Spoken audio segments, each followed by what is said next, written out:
Olá, tudo bem? Sejam todos bem-vindos a mais um Em Cristo Sempre Conectados, canal da Igreja Presbiteriana Filadélfia de Blumenau. Meu nome é Márcio, estou muito feliz de você ter reservado esse tempo tão precioso para se aprofundar um pouco mais na Palavra de Deus. Se você estiver perto de alguém, convide para que esteja com você nesse momento. Compartilhe esse vídeo também pelo WhatsApp, pelo Facebook. Fique à vontade, é uma ótima ferramenta de evangelismo. Quero compartilhar com vocês hoje o texto de 1 Pedro, capítulo 5, dos versos 5 ao 11. Na verdade, é do verso 5, parte B, a segunda parte. Então, 1 Pedro, do capítulo 5, versos 5, parte B, até a 11. Lembrando que fazemos a leitura na versão NVI. Acompanhe a leitura comigo. Sejam todos humildes, uns para com os outros, porque Deus se opõe aos orgulhosos, mas concede graça aos humildes. Portanto, humilhem-se debaixo da poderosa mão de Deus, para que ele os exalte no tempo devido. Lancem sobre ele toda a sua ansiedade, porque ele tem cuidado de vocês. Estejam alertas e vigiem. O diabo, o inimigo de vocês, anda ao redor como leão, rugindo e procurando a quem possa devorar. Resistam-lhe, permanecendo firmes na fé, sabendo que os irmãos com vocês têm em todo o mundo e estão passando pelos mesmos sofrimentos. O Deus de toda a graça, que os chamou para a sua glória eterna em Cristo Jesus, depois de terem sofrido por pouco tempo, os restaurará, os confirmará, os fortalecerá e os porá sobre firmes alicerces. A ele seja o poder para todo o sempre. Amém. Até aqui. Vamos orar. Deus e Pai Todo-Poderoso, em nome de Cristo, nos dá, ó Deus, discernimentos, nos faz, ó Deus, entender, compreender a Tua Palavra, e que o Teu Espírito Santo nos dê força, nos dê disposição para colocá-la em prática na nossa vida. Nos abençoa, nos guia. Muito obrigado por esse tempo tão precioso em que podemos nos aproximar da palavra do Senhor, ó Pai. Muito obrigado. É o que oramos em nome de Cristo Jesus. Amém. Olha, de tempos em tempos, nós podemos olhar para trás e podemos observar várias marcas que vamos deixando, que a sociedade vem deixando pelo tempo. Por exemplo, daqui a alguns anos eu tenho certeza que vamos lembrar desse período que estamos passando. Não é verdade?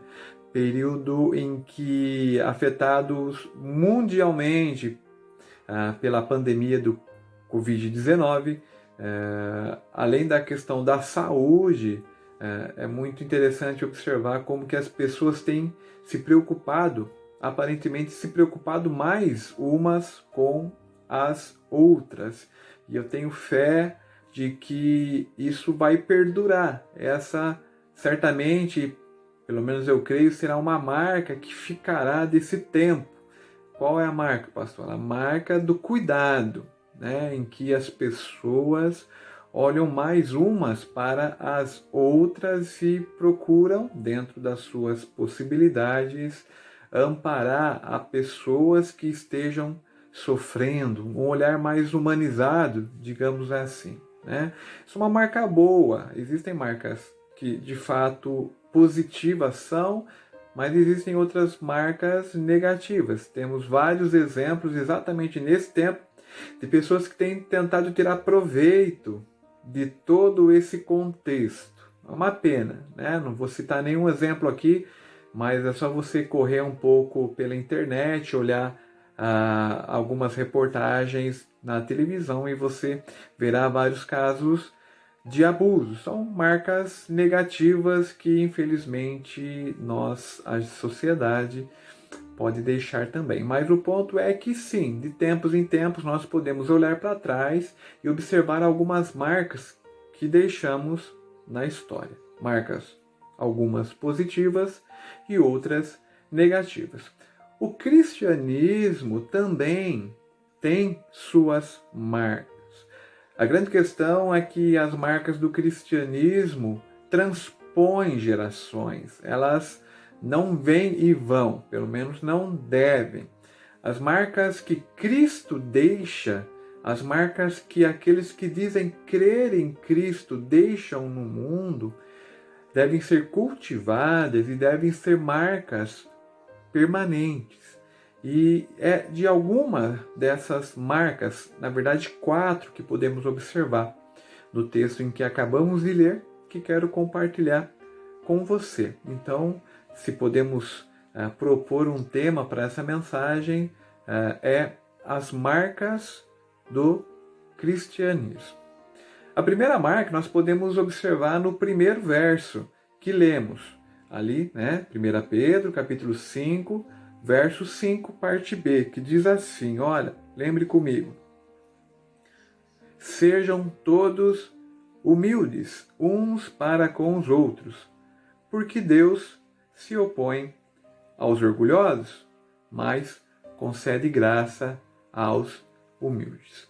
A primeira marca que vemos nesse texto é a humildade. A humildade é uma marca própria do cristianismo. Pedro, que é quem escreve esta carta, ele praticamente reescreve um outro texto bíblico, que é o texto de Provérbios, capítulo 3, verso 34. Eu vou ler para você. Diz assim: Deus zomba dos zombadores, mas concede graça aos humildes. Né? E convenhamos, né? Como é difícil lidar com a humildade. Difícil porque convida pessoas como eu, como você, a reconhecer que tem limitações. Isso incomoda. Nós gostamos de ser os super-heróis, na verdade. Nós gostamos que as pessoas nos vejam como as pessoas mais corretas, como a pessoa mais capacitada do mundo. A humildade, então, nos convida a reconhecer que somos limitados, de que temos muito que aprender. Mas a igreja, o cristianismo, não é então a comunidade dos perfeitos? Não, de maneira alguma. O cristianismo, a vida da igreja, é feita daqueles que necessitam. Em que sentido, pastor? A igreja, o cristianismo convida a pessoas reconhecerem que, humildemente, foram acolhidas por Deus quando se deram conta de que não eram capazes de cuidar da própria vida. Só Deus, de fato, nos dá o alicerce firme para que a gente viva cada um dos nossos dias.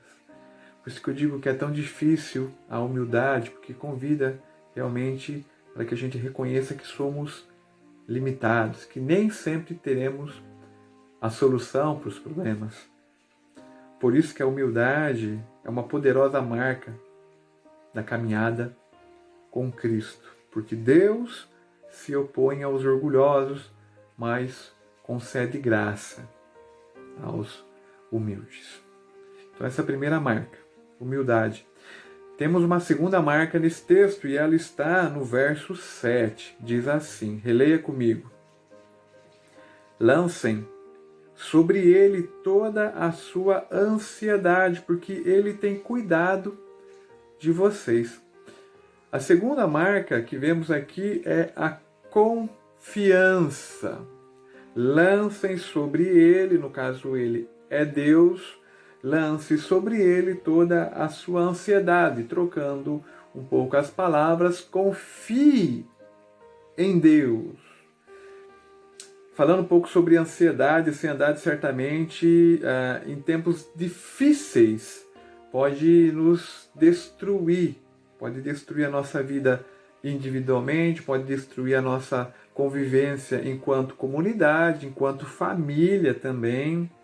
Aquela comunidade a qual Pedro escreve, estava passando por um tempo muito difícil, no qual a ansiedade poderia causar muitos problemas. Eles lidavam com questionamentos, com sofrimento, com desânimo. Dá uma lida depois em 1 Pedro que você vai perceber o contexto daquela comunidade.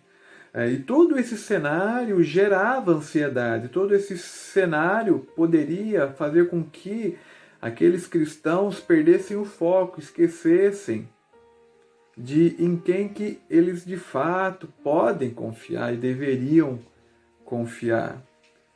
A ansiedade divide pensamentos. A ansiedade pode tirar os nossos olhos de Deus e colocá-lo nas circunstâncias. Pode tirar os nossos olhos de Deus e colocar os nossos olhos nas circunstâncias. Fazer esquecer que, na verdade, Deus tem cuidado de vós. É o que fala o verso 7. Não se esqueçam, Deus tem cuidado de vós. Não entregue seus dias, não entregue teu coração, não entregue tua mente à ansiedade. E lembre-se, Ele tem cuidado de vós. E aqui está a grande lição.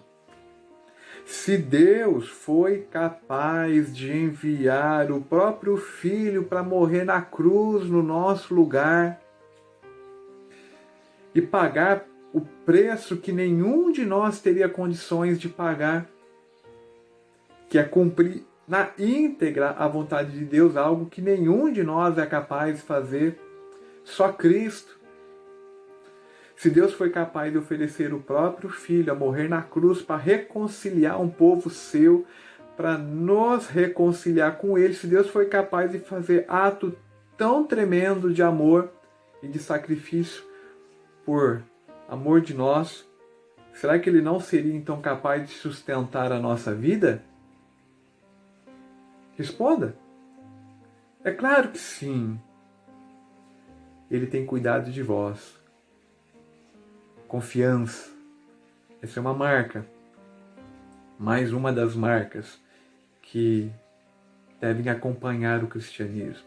Então, relembrando, a primeira é a humildade. A humildade nos convida a perceber-nos seres limitados, que dependem de Deus. A segunda marca é a confiança. Lance toda a sua ansiedade na presença de Deus, porque Ele sim tem cuidado de cada um de nós. A terceira marca está nos versos 8 e 9. Diz assim, releia comigo. Sejam sóbrios e vigiem. O diabo, o inimigo de vocês, anda ao redor como leão, rugindo e procurando a quem possa devorar. Resistam-lhe, permanecendo firmes na fé, sabendo que os irmãos que vocês têm em todo o mundo estão passando pelos mesmos sofrimentos. Aqui eu quero chamar a atenção para a palavra sóbrios, né? Sejam sóbrios. Sóbrios aqui é não como quem está tomado por álcool. Porque, afinal de contas, como que é alguém que é tomado por álcool, né? Ela não dá conta dos próprios atos. Enquanto nós não consideramos seriamente para o efeito devastador do pecado sobre a nossa vida, nós seremos como pessoas embriagadas que não se dão conta do transtorno, do estrago que faz o álcool na própria vida. Essa é a comparação que vemos aqui. Sejam sóbrios, vigiem. Essa é a terceira marca. Sejam vigilantes. Se deem conta de que sim, o pecado ainda causa estragos na nossa vida. Não só ele, mas o próprio Satanás tem das suas investidas na nossa vida. Portanto, vigie. Nós temos bons motivos, nós temos uma boa notícia. É que o pecado e o diabo já foi derrotado na cruz por Cristo. Acabamos de falar isso há poucos instantes. Compartilhando um outro texto, João 10:10. texto que muitos devem se lembrar, diz assim: eu vim para que tenham vida e a tenham com abundância. Essa certamente não é o retrato de uma vida de alguém que se dá à embriaguez, porque a embriaguez ela poda, ela limita, ela causa transtorno, assim como o pecado traz infelicidade, a nossa rebelião contra Deus limita muito daquilo que nós poderíamos viver. Portanto, a boa notícia, lembrando, eu vim, Deus, eu vim para que tenham vida e a tenham com abundância. Portanto, o que desagrada a Deus deve causar repulsa para mim e para você. A gente não deve se acostumar com uma vida distante de Deus. Não devemos nos acostumar a uma vida desregrada, da qual desconsidera a palavra do Senhor, a vontade do Senhor. Precisamos confessar os nossos pecados diante dele. De repente a gente anda distante de Deus. É tempo, sim, de se arrepender e se aproximar novamente de Deus, porque ele não tem se distanciado de você, pode ter certeza. Não podemos tornar o nosso pecado algo normal. Deus certamente quer nos perdoar. E como vimos, não deixe de vigiar, pois o risco do pecado persiste. O risco do pecado sempre existirá. Eu sempre lembro de uma ilustração que eu vi uma vez que fala que o pecado, ou flertar com o pecado, deixar de vigiar contra o pecado, é como aquele que sobe num prédio de diversos andares e vai lá em cima no topo e começa a andar no beiral do edifício, né? Não vai acontecer nada, desde que não caia. É quando ele começa a brincar, a pessoa que sobe lá no prédio começa a flertar com o perigo. Não vai acontecer nada. Vai acontecer, uma hora ou outra. Não podemos flertar com o perigo, não devemos flertar com o nosso pecado. Precisamos vigiar. Eu acredito que tanto eu como você, se a gente parar para pensar, para refletir, para colocar nossa vida diante de Deus, vai vir à mente, nós vamos reconhecer que talvez a gente esteja em determinadas situações e circunstâncias brincando, flertando com situações que são totalmente contrárias à vontade de Deus. Portanto, confesse elas ao Senhor, Ele certamente há de nos perdoar e nos fortalecer para não mais flertar, ser mais vigilante, não subir no prédio e andar brincando no beiral, achando que nunca vai acontecer nada. Então essa é a terceira marca, a vigilância. Então, a humildade, a confiança e agora a vigilância. A última marca que eu quero compartilhar com você está nos versos 10 e 11. Diz assim: o Deus de toda a graça que os chamou para a sua glória eterna em Cristo Jesus, depois de terem sofrido durante pouco de tempo, os restaurará, os confirmará, lhes dará forças e o porá sobre firmes alicerces. A ele seja o poder para todo o sempre. Amém. Aqui eu creio que nós podemos ver a marca da esperança. Embora a vitória sobre o pecado e sobre o diabo esteja assegurada em Cristo, Cristo já venceu o pecado, Cristo já venceu o diabo. Não é uma luta que precisa ainda ser travada, não. O diabo já é derrotado, o nosso pecado já é derrotado. Ainda assim, o sofrimento vai fazer parte da nossa caminhada. Mesmo saradas, as feridas deixam cicatrizes. Todavia, o Deus de toda graça vai usar, até mesmo se preciso for, do sofrimento, para restaurar todo o estrago que o pecado causou. Portanto, tenha esperança no agir de Deus.